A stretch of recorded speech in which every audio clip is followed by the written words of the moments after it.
First and foremost, we like to say all praises to Yahweh, Ba'ashem, Yahweh Shai. We starting off in Leviticus 23:23. We're just going to touch up and do a lesson on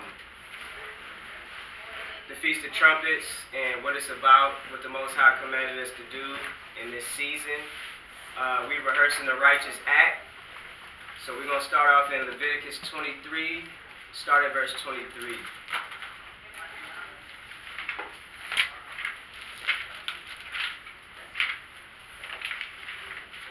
The book of Leviticus, chapter 23, verse 23. And the Lord spake unto Moses, saying, Speak unto the children of Israel, saying, In the 7th month, in the first day of the month, shall ye have a Sabbath, a memorial of blowing of trumpets, and holy convocation. So a holy convocation is what we're doing right now. We're gathering together, and that's what you call a holy convocation. So we do it from the start of the new month. All right? Keep reading.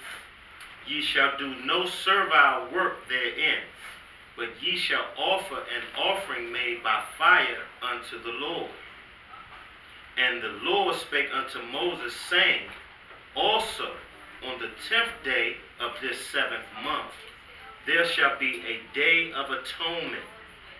It shall be an holy convocation unto you, and ye shall afflict your souls, and offer an offering made by fire unto the Lord. So the Day of Atonement, we'll be keeping that September the 28th at even. And I know while we're rehearsing the Righteous Act, a lot of people couldn't get time off from work. Try your best. If you can get that time off from work, that would be great. But living in this captivity, sometimes it's just, we have these situations where we can't do it. But as far as like the offering made by fire, if you can get your lamb, your goat, put it on the grill, you can still be able to keep those things. That's what we call rehearsing the righteous act. Come on. And let me say something real quick. And this part right here, it says, and ye shall afflict your souls. It means that you should fast. You're supposed to fast for 24 hours, if I'm not mistaken? Right. So afflicting your souls means to fast for that 24 hours. Let me read on. Salaki. Verse 28. And ye shall do no work in that same day, for it is a day of atonement to make an atonement for you before the Lord your God. So when you're making an atonement before Yahweh, that's a time that you take between you and yourself and the Most High, you and your family. That's why it's really best if you stay home that day, because you're going to be afflicting your souls. Most brothers and sisters probably pray every hour on the hour. You're gonna be tempted in the flesh, but don't touch that food, don't touch that water, don't touch that drink. With my kids rehearse the righteous act. I'm training my children up a different way that other brothers and sisters might be doing. So I like to tend to push them a little bit, but even in ourselves.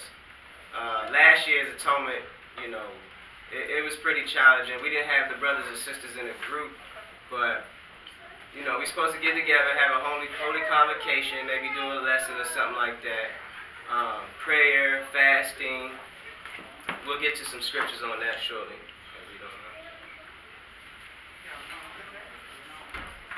For whatsoever soul it be that shall not be afflicted in that same day, he shall be cut off from among his people.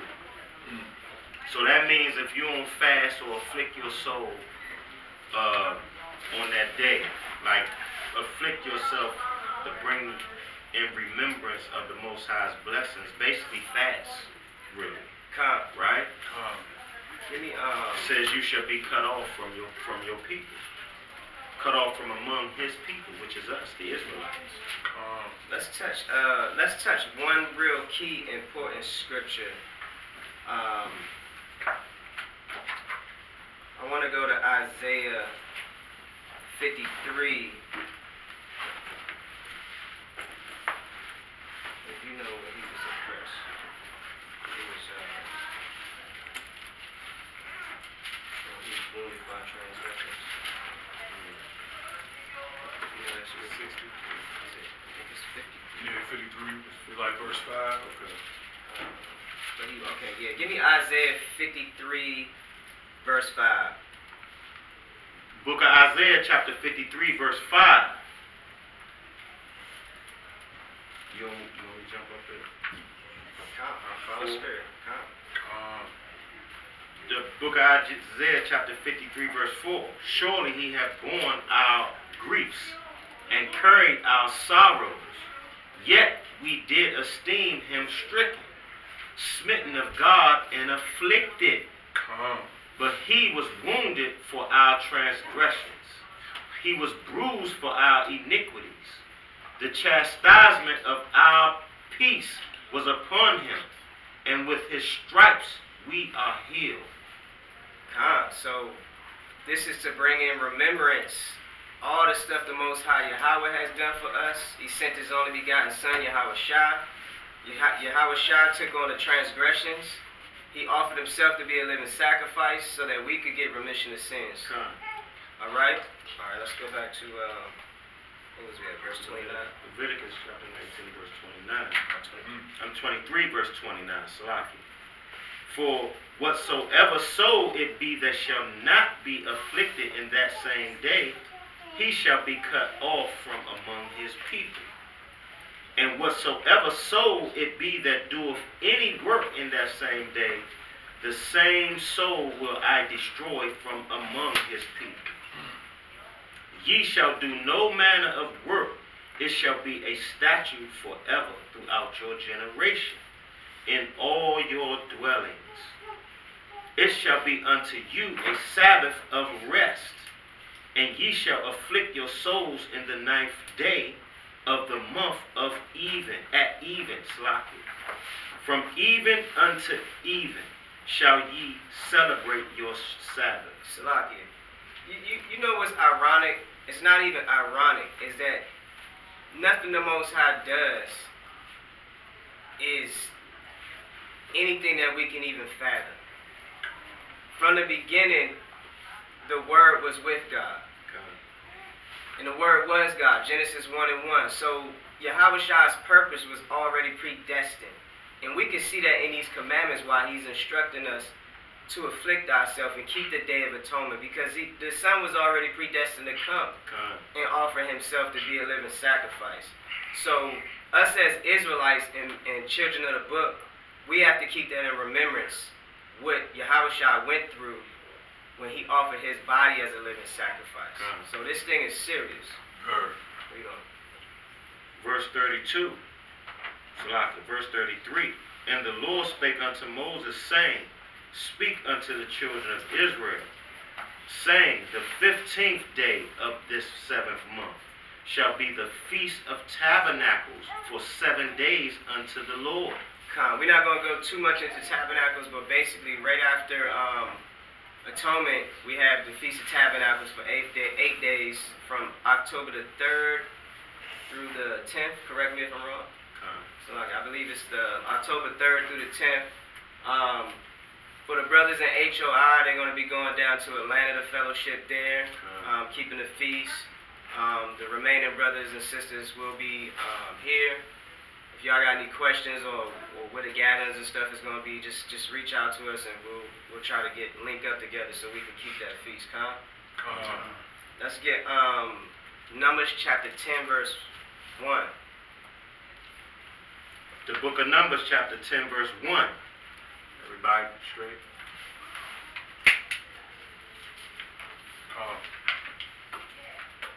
The book of Numbers chapter 10 verse 1. And the Lord spake unto Moses, saying, Make thee 2 trumpets of silver, of an whole piece shalt thou make them. that thou mayest use them for the calling of the assembly, and for the journey, and for the journeying of the camps. Salakia. And when they shall blow with them, all the assembly shall assemble themselves to thee at the door of the tabernacle of the congregation. Hold up. So he said, for the journeying of the camps. Joe, pick him up. For the journeying of the camps. So that just proves to you that we were, as a people, in sync at one point in time, to where we dwelt amongst each other. You know, we lived in communities around each other. We were called camps. Okay, read on. And if they blow but with one trumpet, then the princes, which are heads of the thousands of Israel, shall gather themselves unto thee. When ye blow an alarm, then the camps that lie on the east part shall go forward. So the trumpet for the camps that lie on the east, when you blow the trumps, they were to go forward. That was for them a notification. Read. When you blow an alarm the second time, then the camps that lie on the south side shall take their journey. They shall blow an alarm for their journeys. That's right. So the camps on the south side, on the second alarm, they were alarmed to move, and they blew a trumpet on their journeys. Read. But when the congregation is to be gathered together, you shall blow, but you shall not sound an alarm. Con. So when the congregation is to be gathered together, you blow the trumpet, but it's not an alarming warning, as if there's war. And the sons of Aaron, the priests, shall blow with the trumpets, and they shall be to you for an ordinance forever throughout your generations. And if ye go to war in your land against the enemy that oppresseth you, then ye shall blow an alarm with the trumpets, and ye shall be remembered before the Lord your God, and ye shall be saved from your enemies. And to read that last part again, Slakia. And ye shall be saved from your enemies. So right now we got all these prophecies being fulfilled all over the earth. Okay, since the solar eclipse or the new moon, we've had an 8.0 earthquake in Mexico. We've had floods in Houston. We've had floods in Cuba, Dominican Republic, and I can't pronounce that island. Start with a B, but that 95% of that island was annihilated. They're still struggling to get that island together. And now you got, what is it, Jose coming in. Maria. Doing major damage as a category 5. And like a lot of brothers are saying, those are Israelites there. Yes, What does the Bible say? That judgment will start with the church. So pay attention, people. The Most High not giving us these signs for no reason. We go to Matthew 24 and it tell you there's distress against all the nations. That's right. Charlottesville, Virginia. You got race riots going on down there. You got our people getting beat down there. Still going on. You got all these hate groups just popping up out the blue since Trump has shown that, you know, hey, we still Esau. We ain't gonna change. We are the devil the Bible speak of. Right. So, y'all, don't forget, this past weekend you had 3 major protests in D.C. at the same time. Same day. And also in St. Louis, another cop, one more that got off. And this dude literally went in his squad car, pulled a gun out the bag, and threw it in the dude's back seat. You know, now I'm not saying, granted, that Jake was 100% right in what he was doing. I'm just saying, cops got to learn to use their brain when it comes to a situation. You know, it was a tough one. I'm not going to say the dude deserved to get 5 rounds unloaded on him, though. You know, he wasn't in imminent danger. They were separated from the car. He backed up into the squad car. Okay, it's property damage. There's all kinds of sorts of measures. You didn't know the man didn't have a weapon. They could have tased the dude. Well, how about when people get pulled over by a squad car and you simply, you know, utilizing your rights as a sovereign, and you crack your window and give them just enough space because that's all you need to really give them. That's right. If you're not suspected of committing a crime. That's right. How about when the cops go and reach and pull the window completely out and snatch you out of the car? So, you know, so like it was saying in verse 9, let's get verse 9 one more time. The book of Numbers chapter 10 verse 9. And if ye go to war in your land against the enemy that oppresseth you, then ye shall blow an alarm with the trumpets, and ye shall be remembered before the Lord your God, and ye shall be saved from your enemies. Also in the day of your gladness, and in your solemn days, and in the beginnings of your months, ye shall blow with the trumpets over your burnt offerings, and over the sacrifices of your peace offerings, that they may be to you for a memorial before your God. I am the Lord your God. That's right. So, Yahweh Shem Yahweh Shai, we praying that this oppression that we've been dealing with since we've been drugged to this God-forsaken place, the Most High is going to do what he did and bring a strong, mighty hand just like he did with the children of Israel out of the hands of Pharaoh. Now we're dealing with modern-day Pharaoh, okay, the daughter of Babylon. Because everything they got it from the practices and the Egyptians. Everything they got. Now the Romans, you know, been doing this, is talked about in Maccabees, all the atrocities that they've been doing to us, man. It's about time for this stuff to be over. So we call on Yahweh Shem Yahweh Shai that the chosen elect, the 144, get sealed so the 4 angels can let loose them 4 winds, man. Let's get Numbers 31, 2 through 8.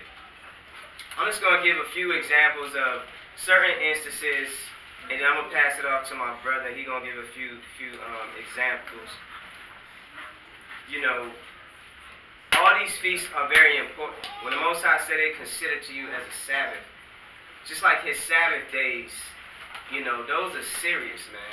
So these feast days lining up with the solar eclipses and all these atrocities going on as prophesied, the Most High's word is not going to return void, and we see it. All right, give me that. Numbers 31, verse 1. I'm going to start at 1. And the Lord spake unto Moses, saying, Avenge the children of Israel of the Midianites. Afterward shalt thou be gathered unto thy people. And Moses spake unto the people, saying, Arm some of yourselves unto the war, and let them go against the Midianites, and avenge the Lord of Midian. Of every tribe 1,000 throughout all the tribes of Israel shall ye send to war. So there were delivered out of the thousands of Israel 1,000 of every tribe, 12,000 armed for war. And Moses sent them to the war, 1,000 of every tribe. Them and Phinehas, the son of Eleazar, the priest, to the war, with the holy instruments, and the trumpets to blow in his hand. The holy instruments. So these things are just not something to be taken lightly. That's right. Just the spirit that's on the Israelites, Yahweh Shem Yahweh Shai, is something fierce against the other nations. That's right. It's not a game, that's man. Right. All right, keep reading. And they warred against the Midianites as the Lord commanded Moses. And they slew all the males. And they did what? Slew all the males. So that spirit that the Most High put on them as he used Moses, in each 1,000 men of each tribe, you had 12,000 men. They went and started slaying. That's right. Give me verse 8. And they slew the kings of Midian, beside the rest of them that were slain, namely Evi, and Rechem, and Zur, and Hur, and Reba, 5 kings of Midian, Balaam also the son of Beor, they slew with the sword. Slew them all with the sword. Under the rulership, of course, of Yahweh, and then Yahweh using Moses. So everybody talking about, you know, peace, peace, and peace, peace. You know, this image of the Most High not being a power of war, it baffles me, man. Because the Most High will utterly send destruction against these nations for what they've done and continue to do to the children of Israel. Give me Isaiah 55, verse 6. It's not playtime anymore, man. You know, the Israelites is not going nowhere. Not no other group, not no Muslims, not no Jehovah's Witness, not no Seventh-day Adventists, not no conscious community, not no, what else we got? Marcus Garvey. Wabians. Ain't none of that gonna get you out of this destruction that's about to come. That's right. Only Yahweh Hashem Yahweh Shah, man. That's right. That's it. Go ahead, give me that. Isaiah 55 and 6. The book of Isaiah, chapter 55, verse 6. Seek ye the Lord while he may be found. Call ye upon him while he is near. Let the wicked forsake his way, and the unrighteous man his thoughts. And let him return unto the Lord, and he will have mercy upon him, and to our God, for he will abundantly pardon. For my thoughts are not your thoughts, neither are your ways my ways, saith the Lord. For as the heavens are higher than the earth, so are my ways higher than your ways, and my thoughts than your thoughts.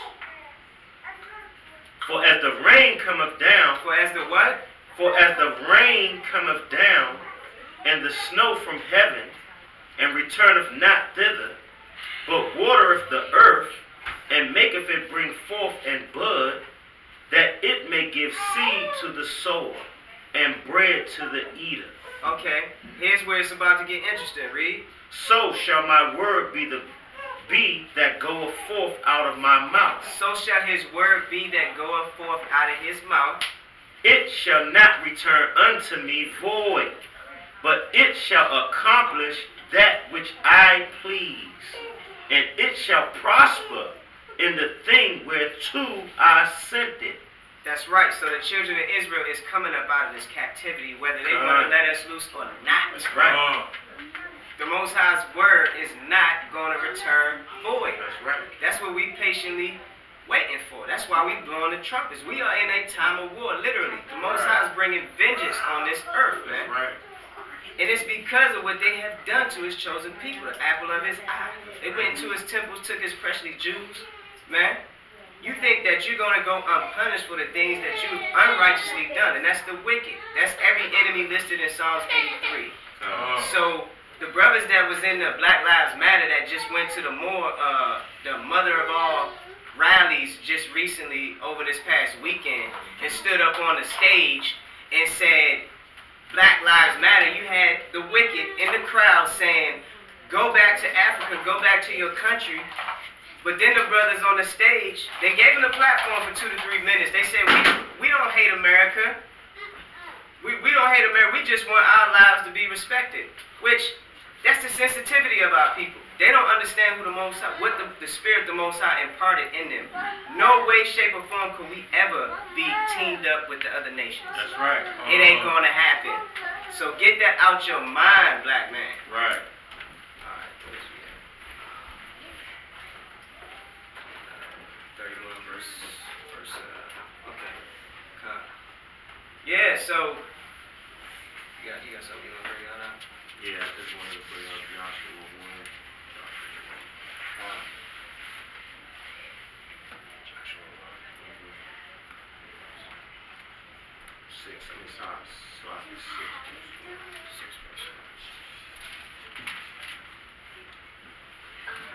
This is the book of Joshua, chapter 6, verse 1. Right. Now Jericho was straitly shut up. That's right. because of the children of Israel. That's right. We shut Jericho down. Right? Go ahead. None went out and none came in. That's right. We used to be some great warriors, man. We used to be some great warriors, man. And we lost that. We lost that heavy, man. You know, fighting against each other, scared of these other nations, wanting to be up under these other nations. We used to shut our enemies down by the power of the Most High. Go ahead.